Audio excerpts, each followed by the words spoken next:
Nak gelem rentak ruwat biayai, paling tak biro kembang sak taman ya. Golekno ning pasar kembang. Tapi ora sarkem, pasar kembang tenan. Pasar kembang tenan, sini pasar iki lho maksudku. Pikirane kok ndak kamu tak latih iman secara benar, betul ini. Saya ndak main-mainnya. Saya sampai ketemu Allah bertanggung jawab. Enggak tak latih. Iman sebenarnya hal yang mudah, sangat mudah. 1 ditambah 1 itu berapa? 2. Kamu mengatakan 2 itu nunggu dikasih hadiah yang bedei apa enggak? Enggak. Lalu menunggu diancam apa enggak? Kalau udah bilang 2 tak bunuh, enggak kan? Karena kebenaran yang absolut. Lah Allah sebagai Tuhan itu kebenaran yang absolut apa enggak?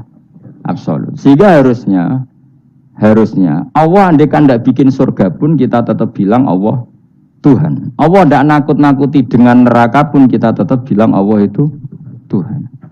Dan yang mengajarkan bahwa Allah Tuhan yaitu Rasulullah Muhammad gak perlu bawa mukjizat yang spektakuler. Sehingga mukjizat itu masalah. Makanya ada imannya sahabat karena mukjizat. Abu Bakar iman dengan kesadaran, Umar iman dengan semua khiyarus sahabat iman itu dengan kesadaran. Mukjizat itu hanya diminta orang-orang aneh-aneh, iku kafir-kafir elek. Muni wa qalu lan nu'mina laka hatta tafjura lana minal ardi yambu'a. Jadi mukjizat itu diminta orang sing aneh-aneh, sing brengkel jero-jero. Terus ya itu tadi seperti tadi, 1 tambah 1 berapa anak-anak? Ya sebetulnya 2, tapi kalau enggak dikasih papa tak jawab 5. Kalau kamu ingin iman masuk surga, utek temu iki kok cah TK. Nanti ke swarga Gusti jenengan tak arani pangeran. Nah ora serah pangeran. Maka ini absurd, suatu yang absurd, yang buruk sekali. Sehingga orang-orang soleh pun, soleh-soleh kayak kue ini kan soleh amatir. Orang-orang soleh amatir seperti ini itu masih nanti digojlok sama pangeran di mahsyar, ditanya begini sama Allah. Dan saya hafal hadis kutsinya. Ayo kamu ingin keluar dari Islam amatir apa tetap begini saja? Keluar. Keluar kudu ngrungokno ngaji. Laulam akhluk jannatan wala naron. Ini kata Allah dalam hadis qudsi. Alam akun ahlan an uto'a. Saya masih hafal teksnya seperti itu. Kalau saja saya tidak menciptakan surga dan neraka, apa saya sebagai Tuhan itu gak layak kamu taati? Jadi ketika orang-orang soleh amatir kayak kue ning donya sujud Gusti, darane aku pangeran nggih Gusti. Opae napa? Swarga Gusti. Pas wis kowe pedi ape mlebu swarga pangeran takok, umpama aku ora gawe swarga, aku tetep arani pangeran ta ora? Terus kowe mulih.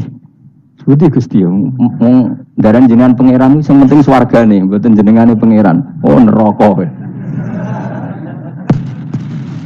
Karena kita bilang 1 ditambah 1 saja 2 tanpa presentasi yang membedai atau yang uji memberi hadiah atau tidak. Karena kita bilang 2 hanya butuh kewarasan, apa? Nak kowe waras didarani. Maka orang-orang pilihan itu malu kalau minta surga karena Allah tetap Tuhan. Andikan enggak menciptakan surga maupun neraka. Makanya andikan saya tidak menciptakan surga dan neraka, apakah saya tetap tidak Tuhan? Tentu tetap sebagai Tuhan. Di sini dibutuhkan iman yang kuat sehingga kita ada amatiran seperti ini. Ngapal Quran yang mergono bonus umroh. Iku apa-apaan? Seneng Quran kok ngenteni rangsangan bonus, kuliah gratis, untuk jalur khusus, wah apa-apa. Kue gedeng yo keliru, wong Quran saiki berkah kok kue gedeng. Tapi kayak setuju goblok tak jamin. Pemilih ndi? Goblok apa hasud? Pilihane loro tok. Nah, ra setuju hasud, setuju goblok. Ora terima goblok. Seneng Quran kok ngenteni rangsangan hadiah, seneng umroh. Quran itu kalamu kita, kalamu Robbi, ngendikane pangeran. Kok senengnya ngenteni bonus ini apa-apa? Kampungan banget. Loh kalau kamu seneng suatu, coba sekarang kamu mengatakan langit indah, itu kan objektif, ya karena langit indah. Jangan sampai kita HP ini penting enggak? Oh penting untuk komunikasi. Tapi kira awakmu, oh serap penting. Kacau kan kalau semua hukum digantungkan kepentingan pribadi. Quran itu kalamu selalu indah kapan saja, meskipun kita tidak tahu untungnya apa kita senang Quran. Misalnya enggak tahu untungnya umroh apa enggak penting. Dari awal kita mencintai Quran karena itu kalamu Rabbi, apa? Ini kalamnya Tuhan saya mencintai dia. Saya mencintai Allah, maka yang berbau, yang tentang Allah kita cintai. Tanpa presentasi, dapat hadiah apa enggak, menghormat apa enggak. Saya sebagai orang alim juga gitu. Saya enggak peduli sama hormat saya, enggak peduli. Goblok kalau saya gitu. Segoblok-gobloknya. Saya orang alim diwajibkan mulang, ya mulang. Dan saya mengharap ridhonya Allah. Terus gue ngaji, gue ridhanya Allah, gue lihat selesai kan? Enggak ruwet. Ojo kok ngaji, aku ngaji Gus Ba nak sida alim. Nak alim ra ngaji malah bakal alim. Ngaji saja, iso alim gak penting. Saya ulang lagi ya. Saya pernah matur ini bahkan di depan mas saya sarang. Sebab itu Nabi pernah ngendikan secara ekstrim, dan ini ekstrim yang baik. Tapi jangan disalahpahami, saya ulang jangan disalahpahami. Nabi pernah ngendikan gini, mangqala la ilaha illallah dakhalal jannah. Terus ada sahabat tanya, wa in zana wa in saraka yarqal wa in zana wa in saraka. Siapapun yang meyakini la ilaha illallah maka dia suatu saat pasti masuk surga. Meskipun pernah zina, pernah maling. Iya, kata Nabi, meskipun pernah zina dan pernah maling. Karena apa? Kebenaran absolutisme, kebenaran yang absolut itu tidak terkait qailnya yang mengatakan. Saya berkali-kali mencontohkan. Saya ketemu lonte di Indonesia atau di Mesir, siapa saja. Atau bandar narkoba, atau siapa saja. Tak tanya, 1 tambah 1 berapa? Kira-kira lonte jawab berapa? Tidak, jawab saja, biar sampai pinter. 2. Bandar narkoba ditanya, jawab berapa? 2. Yang di penjara KPK jawab berapa? 2. Kemudian ada rektor Al-Azhar tak tanya, 1 tambah 1 berapa Pak Rektor? Lonte sudah bilang 2, penjahat sudah bilang 2, para begundal sudah jawab 2. Terus dia karena rektor Al-Azhar, kalau saya 3. Kira-kira ini rektor geblek apa enggak kira-kira? Geblek. Kira-kira, tapi tentu itu tidak mungkin. Tetap dia pun jawab 2. Dia enggak peduli, wah saya rektor kok jawabannya sama dengan penjahat. Karena kebenaran absolutisme itu tidak pernah bergantung kamu rektor, apa kamu siapa saja. Paham ya? Sehingga dalam ikrar bahwa Allah Tuhan itu kita sama dengan lonte, dengan penjahat sama. Semuanya ikrar kalau Allah itu Tuhan. Karena kebenaran absolut tidak bergantung siapa saja. Makanya Nabi ngendikan wa in zana wa in saraka. Meskipun yang melafadzkan itu orang zina maupun maling. Karena tadi kebenaran absolut. Kira-kira lonte kamu tanya, Lombok pedes enggak? Dia kira-kira enggak, tak jawab yang lucu-lucu biar otak sampean tuh waras. Makanya dimulai dari hal yang gampang-gampang saja. Lonte ditanya, Lombok ini pedas apa manis? Pedas. Penjahat yang ditahan KPK, Pak Prabowo, Pak Jokowi. Jawabnya sama, jangan terus kubu sebelah jawab apa. Ya ada seperti ini. Karena kebenaran ini absolut. Yang di penjara KPK bilang Lombok itu pedas, yang menjara juga. Bukan kok gini, kata yang di penjara. Lombok apa? Kata ketua KPK apa? Pedas. Oh saya jawab manis. Saya akan dendam di penjara dia. Tidak bisa. Nah, aku yang Mustafa agak senang. Tetap tak arani Lombok itu pedas. Misalnya loh, ya senang Mustafa tak bully terus. Misalnya aku rasa senang Mustafa. Terus dia ini jawab Lombok pedas. Apa saya terus muni manis? Hanya nuruti gak? Senang. Itu hebatnya Rasulullah. Ketika ngendikan masalah la ilaha illallah wa in zana wa in saraka. Tapi orang salah paham terus katanya, "Wah, ini Islam melegitimasi zina." Dia semono ora ono ngono iku. Tekem gitu.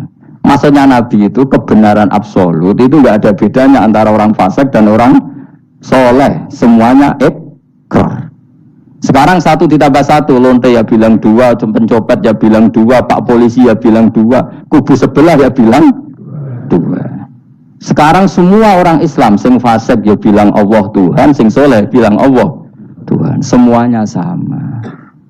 Maka orang fasik pun dalam Islam enggak boleh kamu keluarkan dari Islam karena sama-sama bersaksi asyhadu alla ilaha illallah wa asyhadu anna muhammadar rasulullah.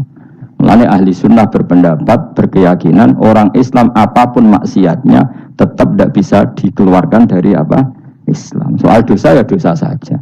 Apa nak kowe terus dosa darani 1 tambah 1 5. Nah, lonte muni 1 tambah 1 2 terus orang soleh aku tak bilang 3 biar tidak sama dengan lonte. Tidak bisa seperti itu.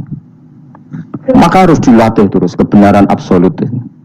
Maka saya bayangkan kalau saya ulang lagi, andai kan saya menyaksikan mukjizatnya Nabi memecah bulan, iman saya tidak tambah. Karena tanpa itu pun kadar kita imannya sudah full. Kenapa? Karena kebenaran Rasulullah sebagai Rasul adalah kebenaran yang absolut. Seperti saya meyakini 1 tambah 1 2. Dikasih hadiah 1 juta itu tidak nambahi iman saya kalau 1 tambah 1 2. Paham ya? Enggak tambah kan iman kamu. 1 tambah 1 2. Terus kamu dikasih hadiah 1 juta. Kepercayaan kamu bahwa 1 tambah 1 2 tambah apa enggak? Enggak kan? Karena kebenaran yang absolut. Nah itu yang dimaksud Sayyidina Ali ketika ngetikan lauku sifal khoto mastatu yakinan. Umpama dunia aku semuka safah kabeh, imanku ora tambah. Ketika ditanya, apa Anda setelah di akhirat imannya tambah? Enggak, kata Sayyidina Ali. Apapun iman saya tidak tambah. Maksudnya tidak tambah karena kebenaran absolut. Siapapun yang mukmin secara benar itu imannya sudah 100%. Maka tidak akan tambah dengan hal-hal yang baru. Paham ya? Jelas. Kayak tadi 1 tambah 1 kamu jawab berapa? 2. Itu kebenaran itu kamu imani kan sudah full 100. Kemudian yang bedai kamu, yang uji kamu, sudah kamu tak kasih 1 miliar, sudah kamu tak kasih umroh. Iman kamu 1 tambah 1 2 tambah apa enggak? Enggak. Karena kebenaran absolut. Maka nanti setelah saya masuk surga tanya Allah, "Ha imanem tambah enggak setelah saya melihat surga?" Ya tetap Gusti, tetap engkau sebagai Tuhan yang hakiki. Lah seneng tambah lah niku tambah mergo kelon mau cara ngene soal ta.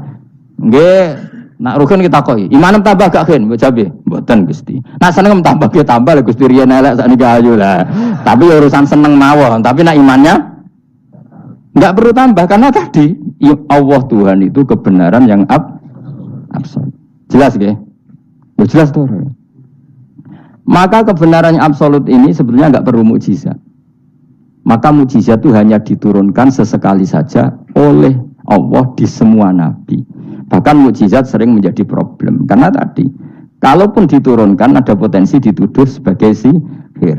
Makanya Allah nanti ngendikan walau fatahna alaihim babam minas sama fadhallu fihi ya'rujun ya laqalu innamas sukirat absaruna bal nahnu qaumum masurun. Muhammad nak kaum njaluk mukjizat ora usah turuti. Umpama langit itu tak buka.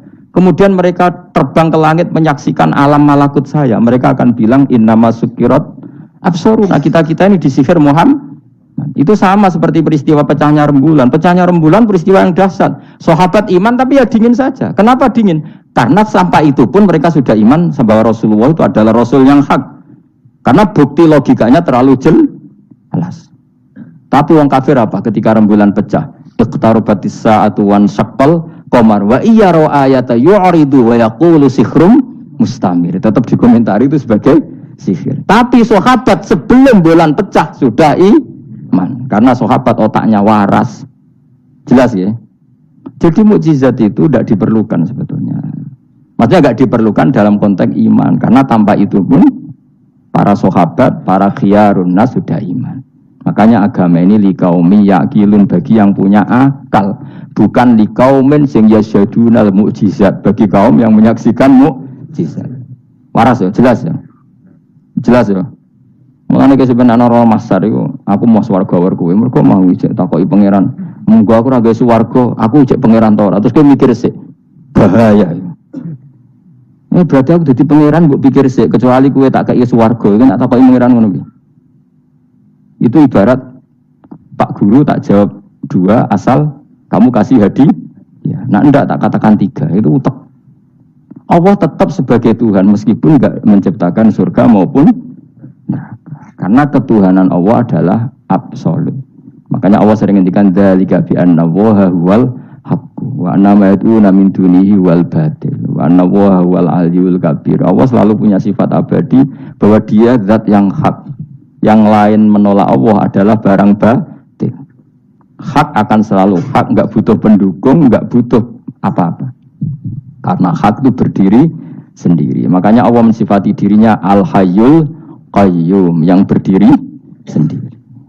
Jelas ya? Lah iman-iman kita ini iman-iman yang amatir. Pemenang ngaji kiai-kiai sing senengane ya cung yo pokoke maca istighfar swarga, istighosa swarga. Kamu jangan maksa saya ngaji seperti itu. Karena yang ngaji seperti itu sudah banyak. Atau ngaji model pengalim ya maksudnya. Ya tadi model ini. Makanya kena niru aku ya terus alim. Bebo batenan ra ngerti pokoke ngono, pokoke ngono. Dan ulama seperti saya memang harus seperti itu karena kita ngajinya seperti itu. Saya baca ihya seperti itu, baca hikam seperti itu. dari guru-guru saya, dari Mbah Mun bapak saya seperti itu. Makanya swarga itu dibuli-bulian mbek wali-wali. Ada wali yang tawani pangeran, "Jom silahkan bu swarga takokin, di surga bisa sholat Gusti saya." Iso ya. Oke kalau gitu. Karena gak iso mbayangno, nek mati dadi kawula kok ora sujud itu gak iso mbayangno wali-wali. Nek kan gak kelon ora iso mbayangno. Uteke wis elek. Beda desain uteke wali wek. Anggo ngene-ngene iki beda banget ta beda biasa. Jadi uteke wali ku wis aneh. Jadi karena dia merasa gak bisa terpisah dari Tuhan, karena semua kebutuhannya tercukupi hanya oleh Tuhan, maka dia bayangkan, ini swarga ada enggak sesuatu yang saya kasihkan kepada Allah, saya dermakan, saya khidmatkan untuk Allah. Ini swarga kok mau kelon, terus mangan, terus apa-apaan ini. Jadi masih apa ya? Makanya dia aneh, masuk surga itu masih asing. Sampai ketemu Allah, wujuhu yawma idzin nadhirah ila rabbiha nadhirah, baru puas. Kalau kamu kan enggak surga, mlebu swarga glundeng ora takok sing duwe, terus golek widadari, kelon mangan. Ya sudah seperti itu. Sampai ditakoki Allah iku ora paham, mergo iki sing duwe sapa wis pokoke ngono.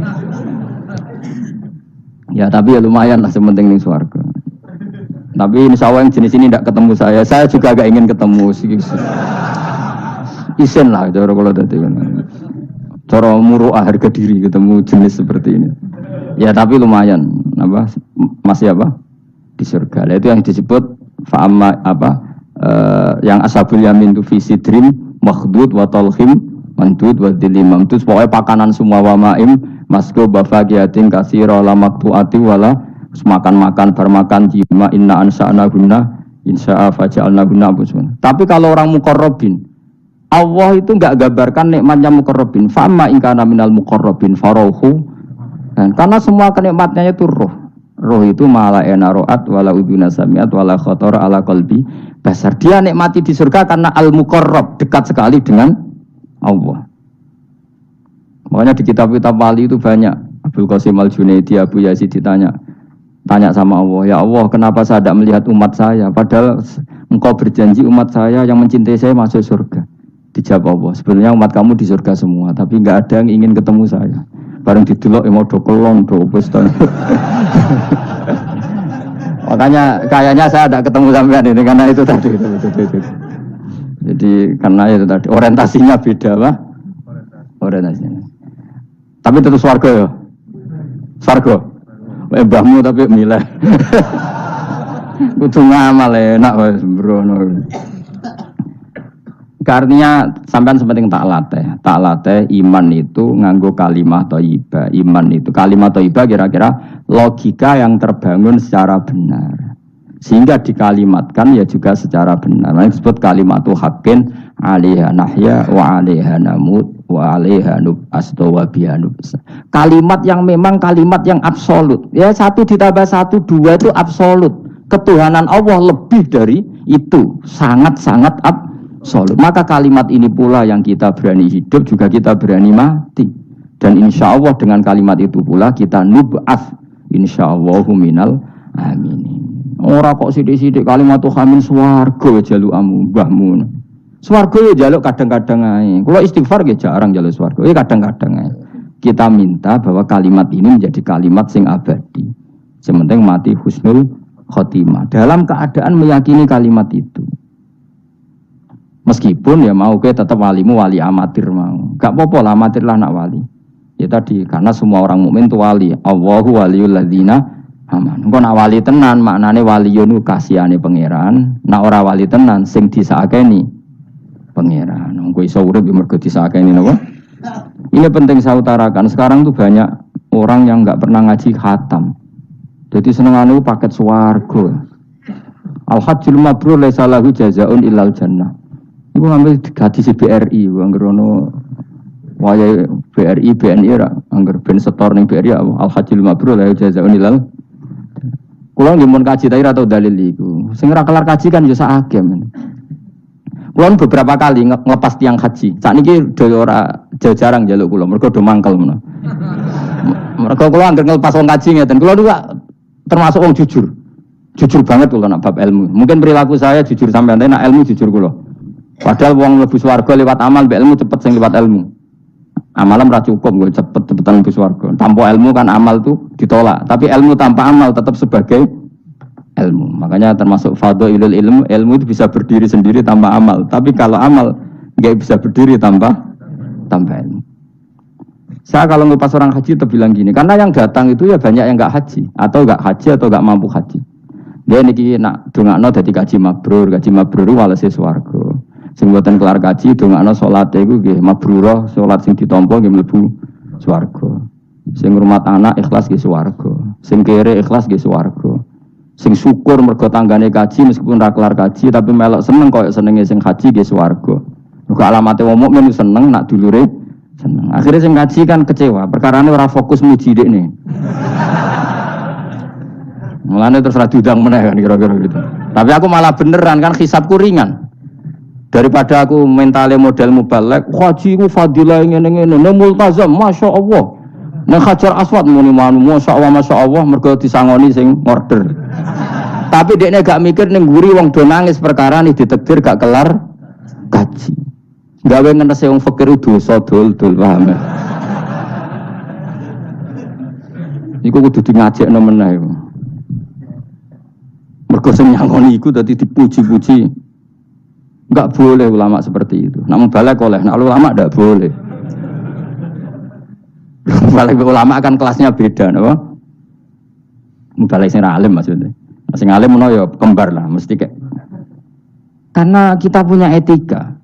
Coba yang miskin semua umat Islam semuanya ingin haji, tapi enggak kelar haji. Kok mbok dalili fadilai haji, fadilai multazam. Yo nangis malah ngenes. Mulai kelar dira santai.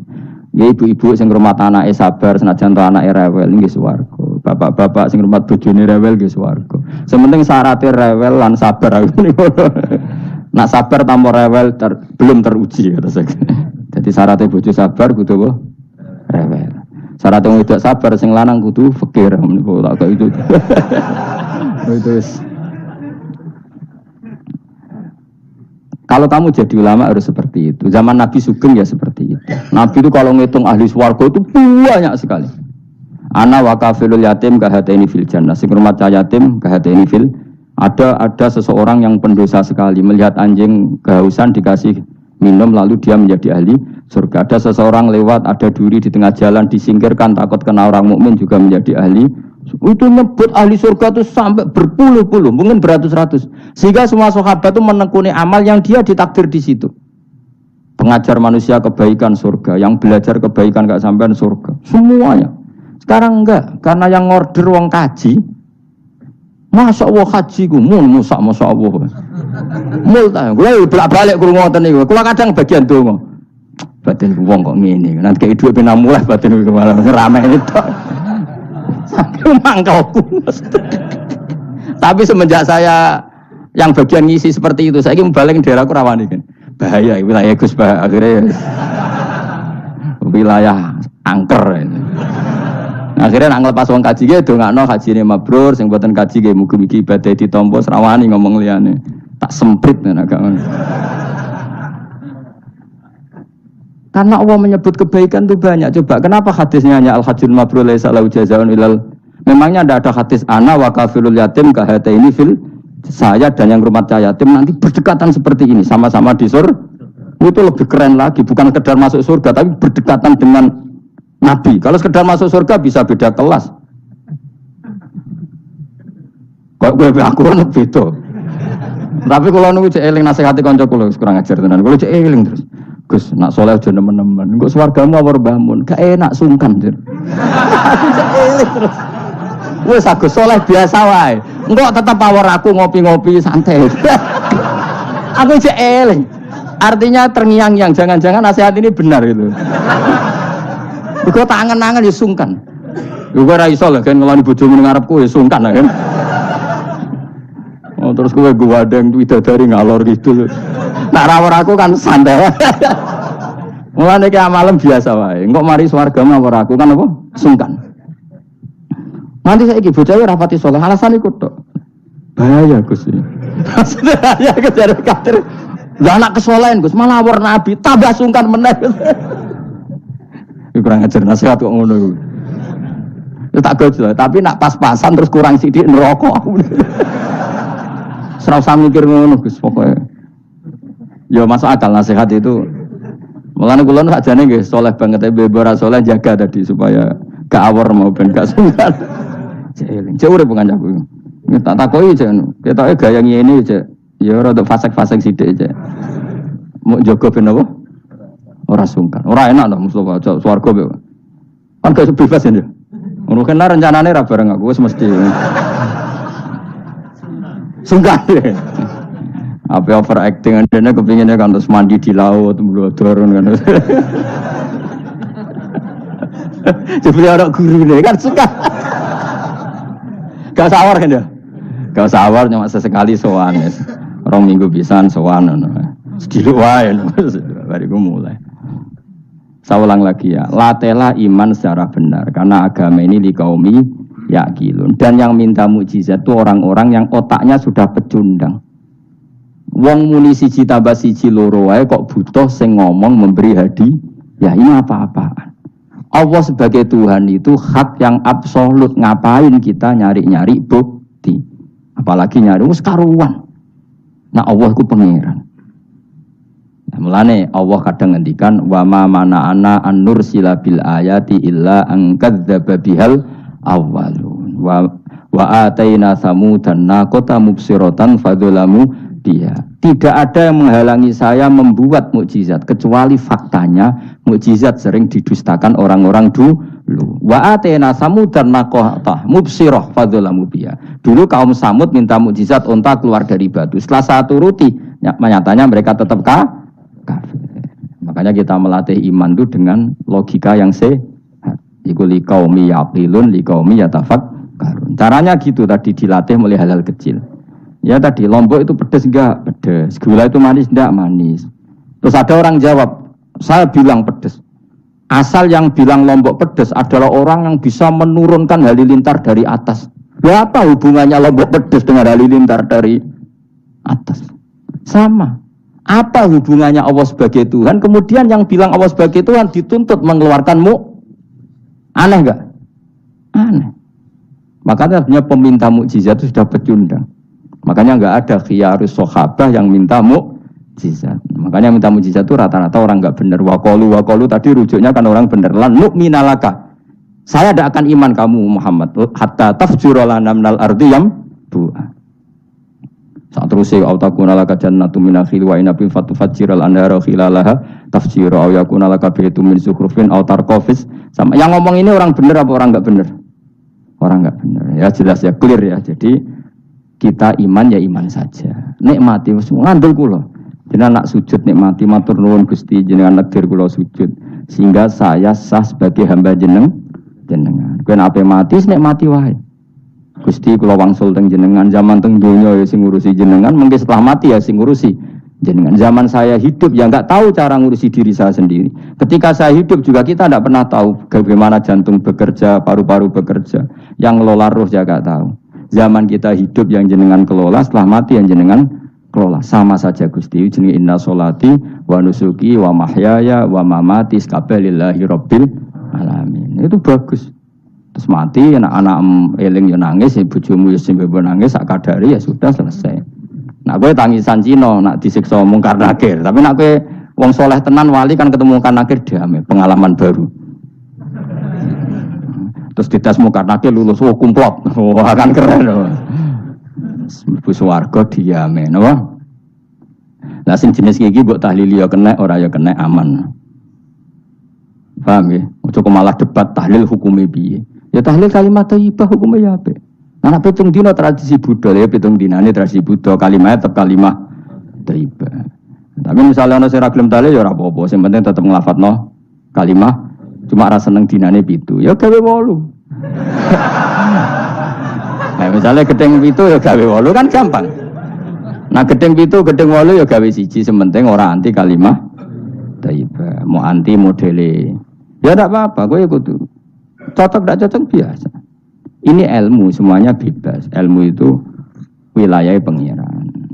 Artinya wilayah pangeran nanti yang uji itu kan pangeran. Ngapain debat kamu sekarang? Kita sering kritik Wahabi, kita juga sering dikritik Wahabi, biasa saja. Saya sering ketemu ulama Wahabi, saling menghormati nggak apa-apa. Meskipun saling kritik, ya gejol-gejol kan ya biasa, nggak masalah. Orang alim mulai dulu kritik-kritikan biasa. Imam Syafi'i sama gurunya sering gejol-gejol kan. Pas atas nama orang alim ya gejol-gejol kan. Dulu itu Mbah Hasyim Asy'ari sering gejol-gejolkan sama Ki Fakih Mas Kumambang, sama-sama orang alim, ya murid sama guru. Karena ilmu itu memang apa ya? Kayak iya kayak enggak. Nah, yang ilmu absolut pasti sepakat. Misalnya tadi, apakah lemah taibah itu selalu baik? Pasti selalu baik. Ya sudah. Nah, nanti cara kaifiyah melafatkan itu orang yang bisa berdebat. Baiknya dilafatkan kapan ya? Ya baik terus. Tapi selalu ada pantangan. Misalnya di kamar mandi, saat jima misalnya. Itu kan pantangan-pantangan secara etika. Apa? Pantangan-pantangan apa? Tapi kalau ilmu sebagai ilmu itu biasa dulu. Ulama-ulama berbeda itu. Kalau gejol-gejol kan ya ulama dulu itu lucu.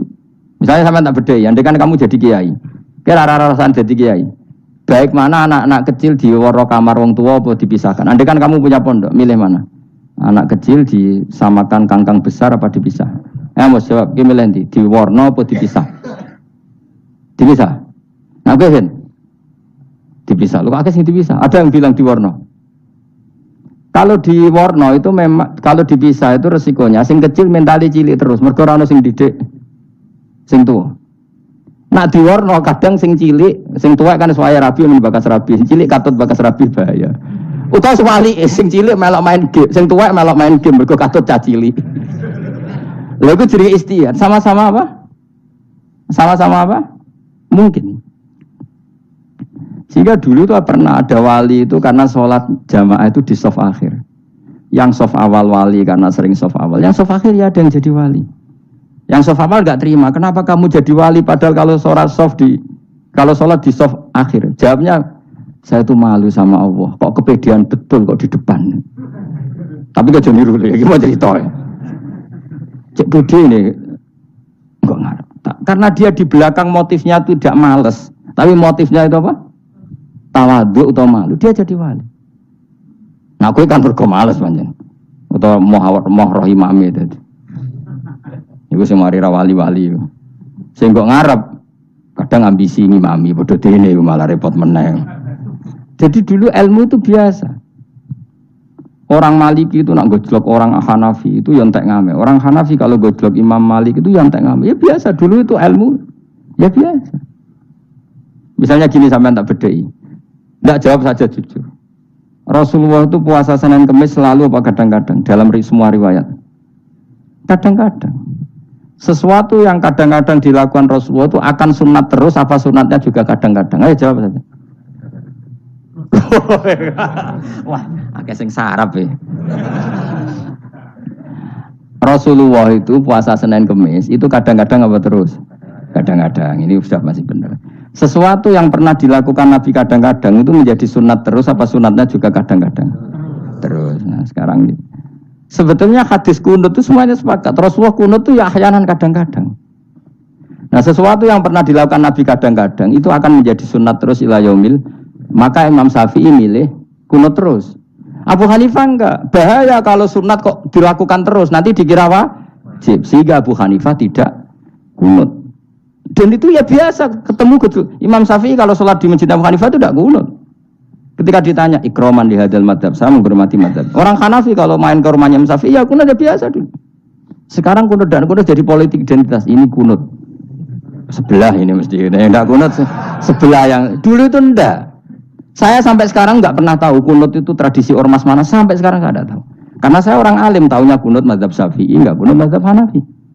Dan itu sebelum tahun 12 dan 26 mazhab itu udah tahu toh maknanya mazhab itu sebelum tahun 12 dan tahun 26 jelas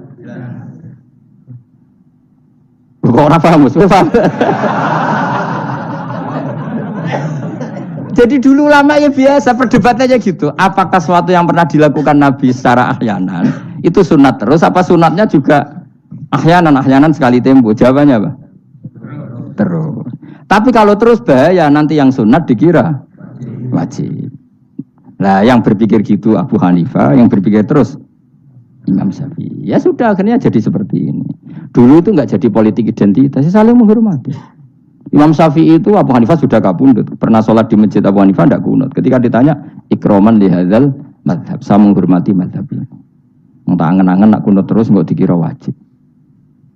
Orang-orang Hanafi kalau ke rumahnya Imam Syafi'i di komunitasnya juga kunut. Ya sudah biasa dulu seperti itu. Makanya kita ini harus ngaji. Dulu itu biasa ulama gejol-gejolkan perkara madhab kayak yang saya contohkan tadi. Orang yang membatalkan puasa lewat jima itu kan sanksinya berat. Sanksi ini karena jima, apa karena hadku hormati Ramadan biuri usrin syar'iyyin, merusak kehormatan Ramadan tanpa uzur syara'. Cara Imam Malik karena merusak Ramadan tanpa uzur syara' sehingga gak jima pun hukumnya sama. Yaitu misalnya makan tanpa uzur, ya hukumnya sama. Kenapa sama? Jima istri hukumnya apa? Halal apa haram? Halal. Makan halal. Maka kalau itu kamu lakukan fina hari Ramadan, siang-siang Ramadan tanpa uzur syara', maka sanksinya sama-sama berat karena dianggap melecehkan kehormatan Ramadan. Cara Imam Syafi'i enggak, jima sama makan mulai dulu beda. Kamu makan wajib mandi enggak? Enggak. Kalau jima wajib. Kan beda. Ya beda itu enggak sama. Ya sudah, Imam Syafi'i memberi sanksi berat untuk jima, untuk makan tidak. Wong padha pintere kan yo penak. Penak kan? Sing ora penak iku padha gobloke, padha sok pintere. Lah iku debate ra barbar iku. Padha gobloke, nak debat padha sok pintere. Wis naudzubillah min dzalik. Kulo nek debate wong-wong malah kudu guyu. Malah melok goblok, ngrungokno tok iku malah melok goblok. Wong debat agama kok gak ono referensi, ora ono kitabe. Aman menurut saya. Memangnya Anda penting dalam wali ora, ulama ora kok debat agama menurut. Memangnya Anda mujtahid. Kudune gak menurut kitab yang saya baca dalam mazhab Syafi'i kitabnya ini begini. Sing sitok bantah dalam mazhab Maliki kitabnya ini. Wah itu keren. Aku teko ning majelis ini. Debat menurut saya. Memangnya Anda siapa? Nabi ndak, wali ndak, ulama ndak. Kok mau agama menurut Anda?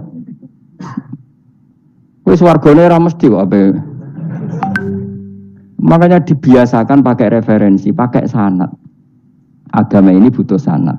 Inna hadzal ilma dinun fanzuru amman ta'khuduna dinakum. Lihat di mukadimah Sahih Muslim. Agama ini ilmu, ilmu ini agama. Maka lihatlah ilmu itu kamu ambil dari mana? Karena tanpa sanad ini bahaya. Bahayanya tadi misalnya begini. Ada orang alim soleh berteman orang kafir, atau berteman orang fasik, atau berteman perempuan cantik. Dia alim loh, alim soleh saya ulang lagi. Ada orang alim soleh berteman perempuan cantik, atau orang fasik, atau orang kafir. Pasti di hatinya satu. Wong ayu nak dikancani wong fasik, engkau malah melakukan hal-hal yang tidak terpuji. Nak dikancani wong alim, syaratnya soleh saya ulang lagi. Dibina dijak ngaji, diarahkan yang benar, terus dinikahkan sama orang soleh. Ternyata pertemanannya hanya proses ngantar wong ayu tadi baik dan menikah sama orang soleh. Berteman orang kafir ya dia mengajarkan hujah-hujah argumentasi Islam. Jika suatu saat berharap menjadi Islam. Tapi orang liberal melihat itu bukti bahwa agama itu bebas. Wong alim nyatane kancanan wong ayu, wong kafir gak masalah. Itu pilihan mbahmu. Ini beda, sama-sama cara zahir kancanan orang fasik, tapi asal orang soleh itu motifnya itu beda. Saya misalnya orang kaya, ada ulama kaya, itu senengannya blonjo, sampai bojone itu marah-marah. Saking parahnya ulama ini, kebetulan keluarga saya, ini anaknya mulai itu, anaknya kon golek utangan. Padahal nilai anaknya pertama berangkat dari rumah itu bawa uang, mau ngirimi anaknya di sarang. Itu orang Jawa Timur, kiai alim. Roh bakul kacang ning bis gak mentolo ditukoni. Roh bakul mainan saake wong tuwek Pak ditukoni. Walhasil nduk sarang ku duwe entek. Tapi gowo mainan, gowo kacang putu-putu. Saake jare. Sama-sama belanja. Dekne niate nyebar rahmate Allah. Saya pernah ngalami itu meskipun di ada skala yang ekstrim itu. Saya sampai sekarang anak saya mulai TK, SD tak sangoni terus. Kadang beli jajan yang dia sama sekali gak doyan. Dulu ibunya yang marah sebelum ora dipangan kok dituku Gus. Ya masih ora dipangan bakule tetap seneng. Butuh bakule ku payu ora kok dipangan ta ora. Tapi utek-utek medhit ini kan pikirannya kan. Nara dipangan aja tuku ya sakake bakule ndonga supaya laris. Lah duit 5.000 bagi kita kan ndak penting sebentek. Ben manfaati bakul-bakul. Karena orang kadang dikasih itu malu loh karena tidak diharga diri. Tapi kalau lewat jual beli kan senang. Ya banyak ulama yang gitu, boros tapi niatnya menyebar roh. Asal orang soleh itu baik-baik saja. Orang soleh melete. Wah duitku akeh tenang wae. Cara dohir melete. Ternyata ngenakno sing digai ben ora perasaan. Nah misalnya wong soleh terus sopan. Duitku pas-pasan tak pangan sesuk wae ora ono. Sing digai ya sungkan le dul. Maka wong soleh kudu mlete ben sing digawe ora sungkan. Bar ngekek dhuwit wong 100.000. Lah iki lanjuran dhuwitmu akeh ora iso tak hitung ning omah. Ijek karungan. Lah kok karungan piye? Dhuwit 1.000 kerja kok karung gak sak. Butuhe ngenakno sing digawe apa? Ngenakno sing digawe. Asal wong soleh, dekne ngomong gitu tuh niatnya juga soleh. Tapi nak wong ra soleh pancen mlete tenan. Bolak-balik wong ra soleh ku masalah. Makanya kancani wong soleh. Wong soleh itu orang yang luar biasa. Kanjeng Nabi ku nak daharu sering ning jobo. Ya biasa.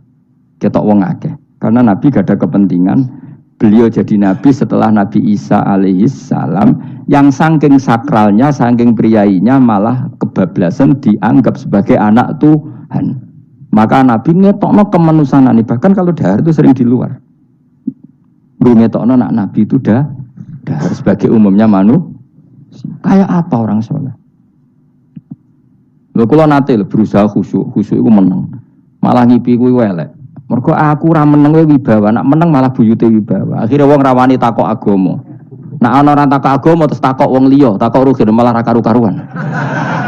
Tapi baru kayak aku sering guyon gejlokan orang berani tanya. Baru kayak berani tanya, ilmu dikembalikan pada ahlinya. Jadi wong soleh ku ngomong terus yo barokah, saenake yo barokah, asal dekne soleh alim, barokah terus. Tapi nak wong ra soleh goblok ya bobo meneng ben wibawa. Nah ibadah anggap wali terus akeh sing sowan. Innalillahi wa inna ilaihi raji'un. Aneh-aneh wae. Modus yo jenenge wae. Lho iya, kaya kasus di Probolinggo, andai kan wong ra jubahan niku ora ono sing percaya. Dia dipercaya karena modus apa? Kesalehan. Umpama ndekne nganggo kathok seprapat terus pahpoh ning pasar, ayo aku bisa gadakan uang, percaya ta ora? Baru kayak jubahan ibu-ibu soleh. Maka sarana kesalehan ini kalau di mata orang enggak soleh, di tangan orang enggak soleh itu bahaya.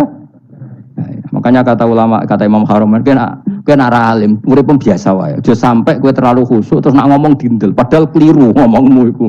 Mergo anti ilmu. Wes bener kok sampean ini bener. Ora alim wis sepeda motor ya sampai dang-dang sampai rokokan itu wis bener. Kowe nek bobo khusyuk malah bahaya. Dikira ahlul ilmi jebule gloyor napa. Mulane kan apa melete tak anggap pinter ini. Menutupi apa nih? Pokoknya terus nodir gitu. Jadi itu ada aturannya. Pokoknya yang penting itu soleh alim. Makanya saya berkali-kali cerita. Saya punya sanad sampai Sufyan bin Uyainah. Itu termasuk gurunya Imam Syafi'i. Ya guru Imam Syafi'i itu yang paling masyhur itu Muslim bin Khalid Az-Zanji ketika kecil. Beliau diajari sufi oleh Sufyan bin Uyainah. Kemudian ngaji hadis sama Imam Malik. Cuma di Indonesia yang terkenal beliau hanya muridnya siapa? Imam Malik. Sebenarnya dia ngaji lama itu malah sama Sufyan bin Uyainah. Sufyan bin Uyainah ini yang punya riwayat bahwa Nabi Isa dan Nabi Yahya pernah bertemu. Ketika bertemu di satu kampung, sing Nabi Isa tanya, "Aina sirarun nas?" Lalu rumahnya orang-orang fasik di mana? Sing Nabi Yahya selalu tanya, "Aina khiyarun nas?" Lalu rumahnya orang-orang baik di mana? Ini sama-sama Nabi dan sama-sama muda. Kita tahu Nabi Isa juga wa atainaul hukma napa? Sobia. Nabi Yahya ya Yahya khudil kitab bi quwwah wa atainaul hukma sobia. Nabi Yahya juga mulai cilik alim, Nabi Isa juga mulai cilik alim, wa yukallimun nasa fil mahdi wa kahla. Ini sama-sama orang alim mulai kecil, hanya dua itu, Yahya dan siapa? Isa. Itu sezaman. Saya ulang lagi, sezaman. Sama-sama anaknya orang keren, Yahya bin Zakaria, anaknya Nabi. Isa bin Maryam adalah wali besar nasabnya. Akhirnya Nabi Isa yang mulai tanya, "Lima datas al aina khiyarun nas?" Kenapa kamu tanya rumahnya orang-orang baik di mana? Kata Nabi Yahya, kumpul orang soleh itu enak, nyaman. Ya kan nyaman kan kumpul orang soleh, tidak ada narkoba, tidak ada kegaduhan, tidak ada berisik. Terus gantian Nabi Yahya tanya, lima datas al aina sirarunas. Lalu kenapa anda tanya di mana rumahnya orang-orang buruk? Terus kata Nabi Isa, anan Nabi, saya ini Nabi, biman zilatit tobib, ibarat dokter, udawil marto. Maka saya mengobati yang sakit. Kalau anda seorang dokter, nyari sampling penyakit, nyari di endemik daerah penyakit apa daerah sehat? Penyakit. Ya tapi kalau kamu takut ketularan, nyari daerah sehat apa daerah berpenyakit? Itu sama-sama mazhab dalam ilmu. Dulu itu ya biasa, perbedaan seperti itu biasa saja. Karena semuanya karena ilmu. Sekarang enggak, kubu sebelah yang ngotot, kubu sebelah ya dalile pokoknya. Mana ada ilmu dalile pokoknya? Pokoknya kunut itu gini, kalau enggak kunut gini. Memangnya Imam Syafi'i lahir tahun berapa? Kunut enggak kunut itu ada sebelum tahun 12 dan tahun 26. Gue eleng-eleng. Nak di vulgar roh jadi vulgar. Nah iku rapam banget tenan. Maka orang-orang alim tahunya ya kunut dan tidak kunut itu al khilaf baina madzhabi Syafi'i wa madzhabi Abi Hanifah. Sekarang tahu-tahu di zaman akhir jadi politik identitas. Kayak misalnya begini, tak contohkan lagi perdebatan. Pakai peci putih. Gus Naji itu putranya Mbah Mun, meyakini pakai peci putih sunat sehingga santrinya pakai peci putih. Mbah saya, Kiai Hamid Pasuruan juga pakai peci putih. Santri sebelah kiri semuanya pakai peci putih karena putih itu sunat ya sudah pakai peci putih. Jadi kalau Mbah Mun itu santrinya nggak boleh pakai peci putih, haram kata beliau. Kata beliau, jong kaji nung desa-desa nganti adol Tegal, adol sawah. Mbok saingi ketu 5.000 kata beliau. Nglarakno atine wong dosa apa haram? Dosa, Mbah. Lah yo iku dosa, mulane haram. Sehingga takannya akan santri sarang semua. Enggak ada santrinya bangun pakai peci putih, kecuali yang sudah kaji. Karena pikiran beliau itu menyakiti orang katanya. Karena kaji ini adol Tegal disaingi 5.000. Tapi Mbah Mun sebagai orang alim yang membiarkan pondoknya Gus Naji pakai peci putih. Mbah Naji juga membiarkan ketika pondoknya Mbah Mun pakai hitam. Makanya saya keterusan peci, saya itu sudah kaji, tapi karena saya mulai dulu nggak pernah pakai peci putih terus keterusan sampai sekarang. Tapi suatu saat aku juga nganggukan kan, entah kapan suatu saat. Jadi aku soal Nabi keturunan iri, keterusan di haramno terus kebablasan ini. Itu logika istihad. Sama misalnya khasnya ulama itu pakai jubah, pakai apa? Ya sudah itu khasnya ulama. Terus kayak misalnya neng parkiran macak ngono. Alasannya anu tuh ulama. Kira-kira menyinggung orang apa ndak kira-kira? Kowe kelakuanem cek ra karuan jubah sunah Rasul terus kene parang tritis delok wong macem-macem jubah. Kacau gak?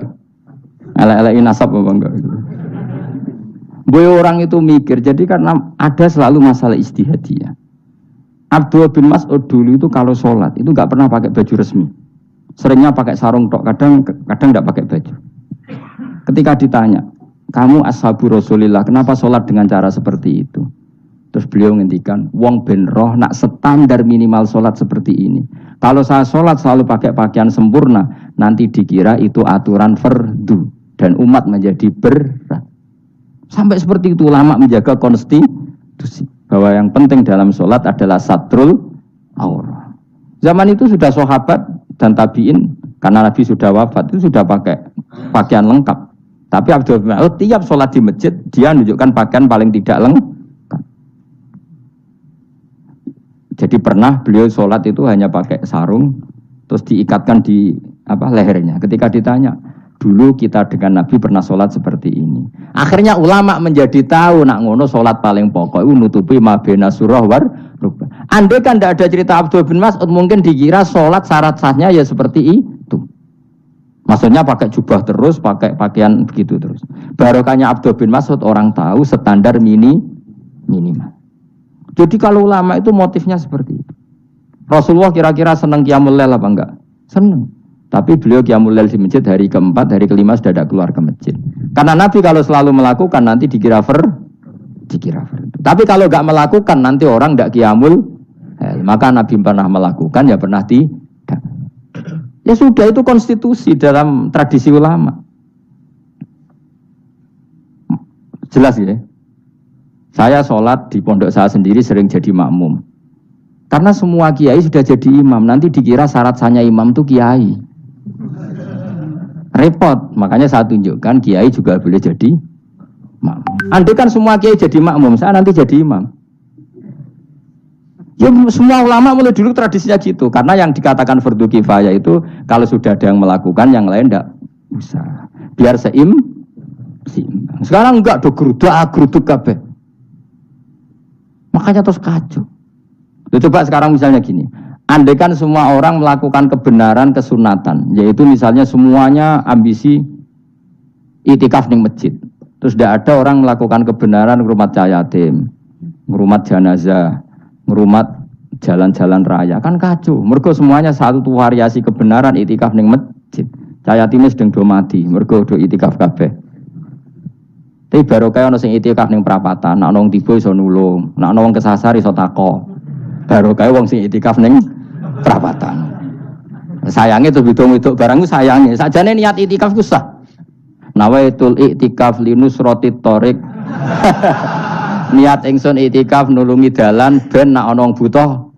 Coba sekarang, orang yang kecelakaan, pertolongan emergensi orang yang iktikaf di jalan apa yang di masjid? Di jalan, barokahnya banyak, itu tim SAR gratis. Umpama do niat soleh kabeh bumine pangeran, sah mbok iktikaf. Mulai sesuk gak apa-apa, iktikaf ning perapatan. Tapi buktikan kamu tidak berbuat macam atau tulisi relawan orang tersesat. Jadi aja ini kebaikan itu ada di mana-mana. Makanya Nabi menyatakan kebaikan orang itikaf ya dikatakan Nabi baik. Orang yang jalan-jalan kemudian ada duri disingkirkan juga disifati Nabi orang baik. Orang yang rumah yatim disifati Nabi orang. Bahkan orang yang hubungan intim dengan istrinya sama Nabi ya disifati orang baik. Sampai sahabat tanya, masa urusan gitu dapat pahala ya Rasulullah? Loh iya, andai kan itu sama orang lain kan malah dosa. Berhubung sama istrinya maka dapat pahala. Kayak apa Nabi ngitung kebaikan sekian banyaknya. Tahu-tahu di zaman akhir kubunya saja yang baik. Ini apa-apaan? Ini iskal. Yo mareni, tobat. Kebaikan adalah sesuatu yang dikatakan Allah baik di kubu kita maupun di kubu sebelah. Mau kubu sebelah ya apa saja. Baik di partai kita maupun di partai sebelah. Maupun di ormas kita maupun ormas sebelah. Karena semua kebaikan otoritasnya di Allah Subhanahu. Ada nabi yang senangane ngurus wong fasik, Nabi Isa. Karena berpikiran nabi itu tabib, ya tabib itu yudawil untuk mengobati yang sah. Ada nabi kayak Nabi Yahya. Karena kalau orang kayak kamu tak suruh ngobati orang fasik, kira-kira katut tak sing fasik tobat. Cara rohin tak cul ngobati wong wayu, kira-kira sing katut sapa? Sing ayu dadi ngaji apa sing ngaji dadi ya ukur dhewe, nak ora kuat niru Nabi Yahya, nak kuat niru Nabi Isa. Tapi kuwi ora nabi masalah. Ya sudah, yang penting roh ilmunya, bahwa dulu itu biasa. Paham ya? Makanya Sayyidina Abu Bakar jadi wali karena akhlaknya baik. Tapi akhlak baik itu tidak cukup untuk melindungi Rasulullah. Karena ketika Nabi diteror, Abu Bakar tidak bisa berbuat banyak. Sehingga ketika Abu Bakar sudah Islam, Nabi itu masih sembunyi. Sampai ketika lihat Umar gelut di pasar Ukad, dia petarung yang menangan, Nabi berdoa, Allahumma aizal Islam bi Umar. Semoga orang seperti ini itu masuk Islam. Karena ini rapati butuh sopan, ini butuh petarung. Tenan, Umar masuk Islam. Masuk Islam hari pertama sudah Abu Jahal ditotok rumahnya. Kamu lo ganggu Rasulullah Muhammad tak bunuh kamu. Semua orang diparani. Akhirnya bersamaan dengan itu ada khitab fasda bima tu'mar. Akhirnya Nabi berani dakwah secara ala niatan. Barokahnya mantan preman. Jadi kebutuhan Islam banyak. Butuh orang sopan, butuh petarung, butuh macam-macam. Butuh wong lomo, butuh wong fakih sabar itu sakit, rasa ditambahin. Karena jumlahnya sudah overload yang fakir itu rasa di produk sudah masif lah, sudah. Jadi orang kok kalau gede wong fakir, maksudnya jumlahnya sudah banyak. Jadi itu kayak apa kearifan Rasulullah? Makanya Abu Bakar pertama jadi khalifah. Ketika beliau mau wafat, itu nunjuk Umar jadi khalifah. Coba. Padahal beliau wataknya lemah tapi menunjuk orang yang sangat kasar, yaitu Sayyidina Karena beliau insaf, tidak semua kebaikan terwakili oleh orang berakhlak. Kadang kebaikan terwakili orang yang tegas. Kayak Sayyidina, kayak apa insafnya para sahabat? Iya toh, kalau di internal akhlak itu baik, tapi kalau di eksternal ngadepi orang nakal, yang baik itu orang tegas. Coba misalnya ada preman di perapatan, mau ganggu kiai, gue di santri sopan mau dilo, toh. Pusing kan? Tidak di semua santri kayak Rogen mantan preman, ayo gelut, oh mati orang ninggal popo.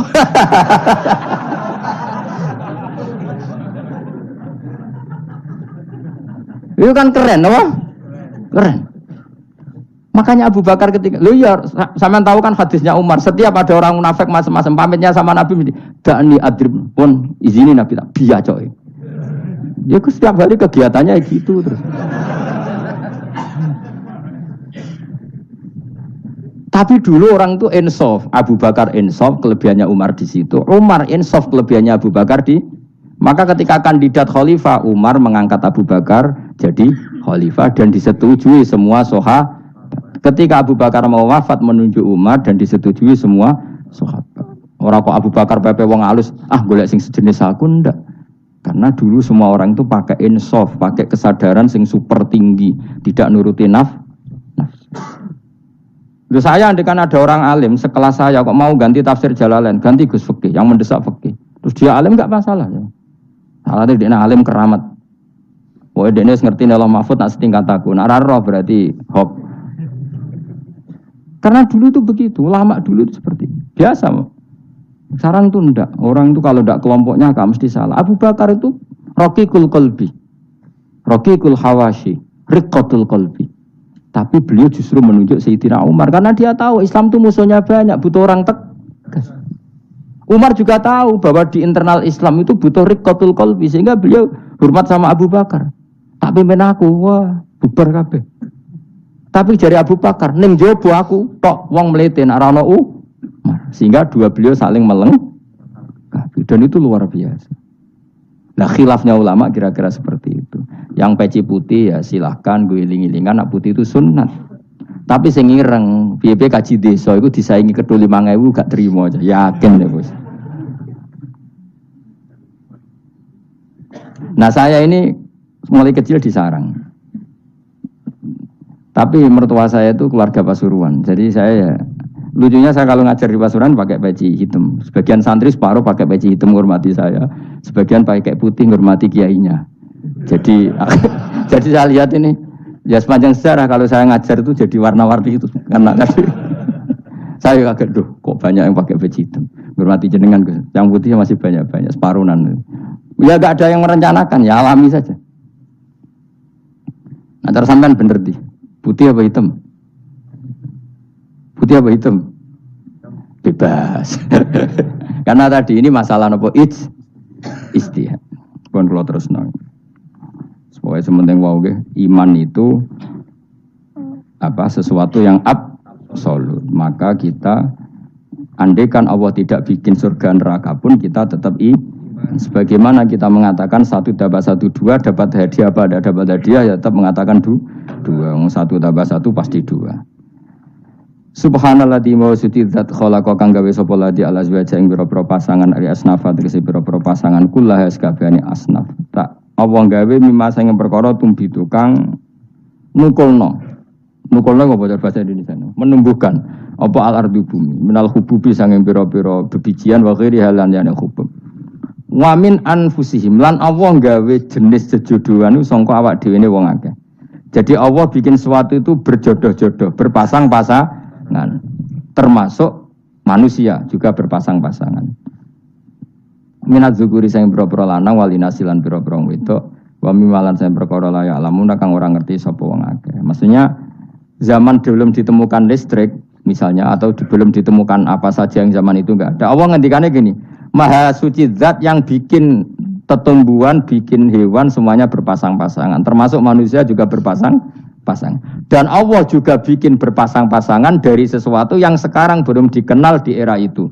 Jenenge wa mimma la ya'lamun. Ya era itu misalnya enggak ada listrik, tapi setelah ada listrik ya sama, ada plus ada minus. Jadi sama tetap polanya asal selain Allah itu pasti berpasang.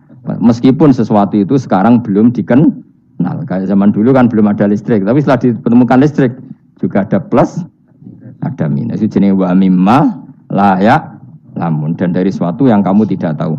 Minal makhlukati sing pira-pira makhluk al ajibati kang gawokno al ghoribati kang aneh utawa kang langka alam wa ayatul lamun. Subhanallah wa bihamdi adada khalqihi wa ridha nafsihi wa zinata arsyihi wa midada kalimati. Subhan